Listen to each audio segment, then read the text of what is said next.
Hey, this is Doug and Zeus from Big Island Campers. We're going to show you how to install a battery isolator today. So I've had a lot of questions about it, and I figured I might as well just do a short video. And so this is to charge your house batteries when you're driving your camper van. Everybody typically has solar on top of their camper vans. But on cloudy days like today, my batteries are down to 12 volts. So that's going to kind of kill your batteries.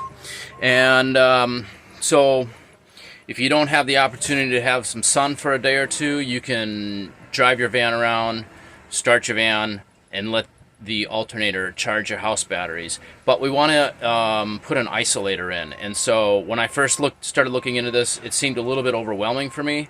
And it's like, well, I just drew a schematic, and it then became a little easier. And then I have installed one in this van and in one of my other vans, and so I'm going to show you what parts you need and how to do it. So right here, I just drew a schematic. So this is your car battery. You always want to go, obviously that's always to ground. From your car battery positive, you're going to go to like a 30 amp auto reset breaker, and that's going to look something like this. So once it, it's like a fuse, but it automatically resets after a few seconds. So then you're going to go to your battery isolator, which is this here. You can get them on Amazon for like $30, $35. And that has a pole that goes to the car battery, and then a pole that goes to your auxiliary battery. These two poles, this one goes to an isolated 12 volt switch, or an ignition switch. And then the other one just goes to ground. So I'll show you how to find that ignition switch here in a second.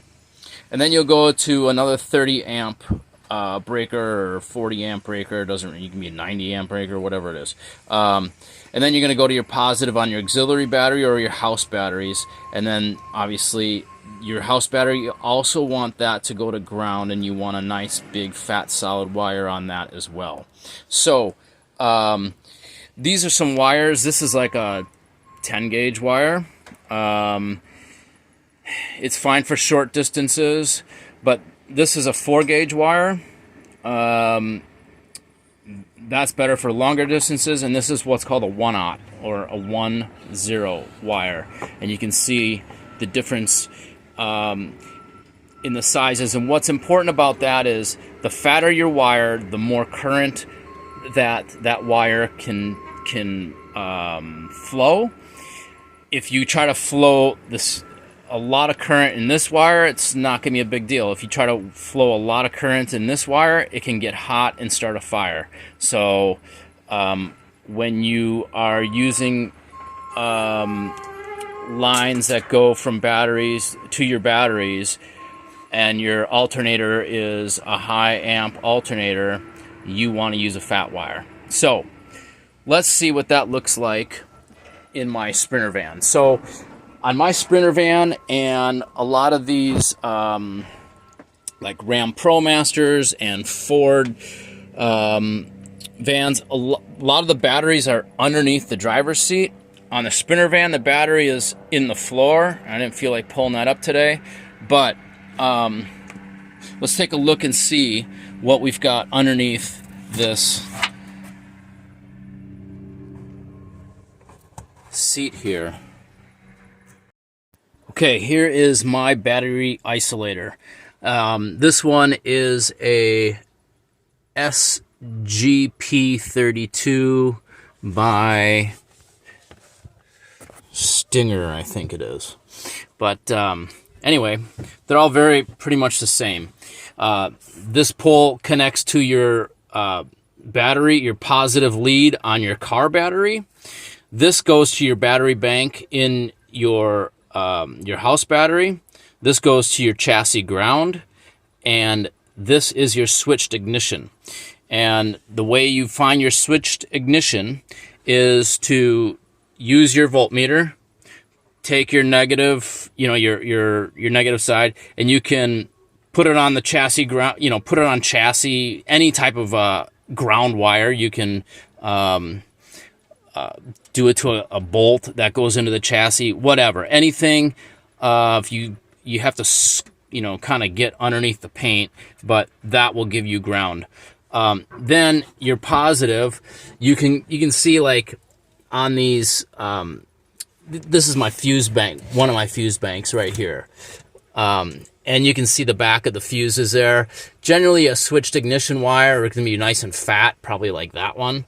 So you can just go, stick your lead on that, get your other lead on a ground, and then you'll see your voltmeter is at 0. And then when you start the car, you'll see that goes to 12 volts. Okay, that's switched. Okay, so it's 12 volts when the car is running, it's 0 volts when the car is off. That's what you want to tie this line into. So there's a number of ways you can do that. I'm sure you can figure out. If not, check YouTube and you'll find out. But on this one, I have a little fuse breaker there. I also have a fuse breaker on this side right there, and then this wire goes underneath the floor into the wall behind my cabinets, and watch out, dog, to my battery bank. So in my battery bank, this is the positive terminal, and this is the wire that comes from the alternator when the car is running. So make sure, and this is my negative. So basically I got Zeus here trying to help. I have these aluminum bars that tie all my positive posts together on these 3 batteries, and the negative post. That makes that battery one big fat battery, and I need a 4th battery in here, so I tie that together with a nice fat wire. So make sure that you have a nice fat ground wire that goes to the chassis as well from your house batteries. That's important. Okay, so now let's take a look at how this works. Right now I'm at 12.3 volts, and let's see what happens to this when... Okay, so I just started the van, and you can see the voltage is starting to climb. There, it's up to 12.6. So that will charge your batteries, and it also will kind of act like a little bit of a generator.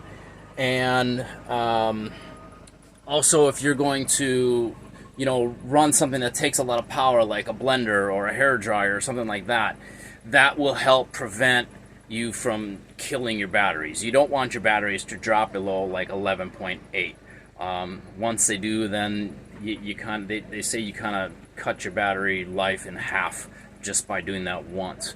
I have marine batteries on mine, which are deep cycle batteries, and they recover from that a little bit better. So anyway, if this was helpful, give me a thumbs up, send me a comment, ask questions. I'll try to put some links below so you can find some of these parts. Subscribe to my YouTube channel if you want. There's other things in there for building camper vans, and I got some tips and tricks on Max Air fans and things like that. So anyway, aloha, thanks for watching. I hope this helps.